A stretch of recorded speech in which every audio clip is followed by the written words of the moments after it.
দৰিদ্ৰতা যে কেতিয়াও শিক্ষাৰ হেঙাৰ হ'ব নোৱাৰে তাকে প্ৰতিপন্ন কৰি দেখুৱালে আৰ্থিকভাৱে জুৰুলা এটা পৰিয়ালৰ এজন ছাত্ৰই প্ৰথম বিভাগত উত্তীৰ্ণ হয় ছাত্ৰজনৰ নাম হৈছে শম্ভু তেলী জানিব পৰা মতে ছাত্ৰজনে প্ৰায় বিদ্যালয়ত অনুপস্থিত থাকে কাৰণ ঘৰখনৰ আৰ্থিক অনাটন জোৰা মাৰিবলৈ প্ৰায় যায় দিন হাজিৰা কৰিবলৈ আনকি শনিবাৰে ঘোষণা কৰা হাইস্কুল শিক্ষান্ত পৰীক্ষাৰ ফলাফলৰ দিনা দিন হাজিৰা কৰাত ব্যস্ত আছিল অন্য কোনোবাই জনোৱাতহে নিজৰ ৰিজাল্টৰ বিষয়ে জ্ঞাত হয় যদিও হাজিৰা কাম শেষ কৰিহে বিয়লি নিজৰ ঘৰলৈ আহে শম্ভু তেলী চলা উচ্চ মাধ্যমিক বিদ্যালয়ৰ ছাত্ৰ আৰু চলাপথাৰ 9 নম্বৰৰ বাসিন্দা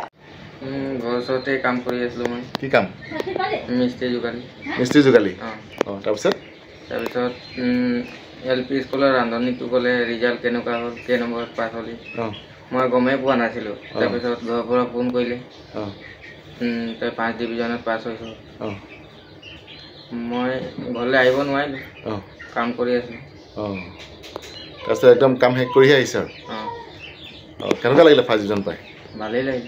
কিমান মাৰ্কছ আহিছে কৈ দিছে নহয় আছামিছত 56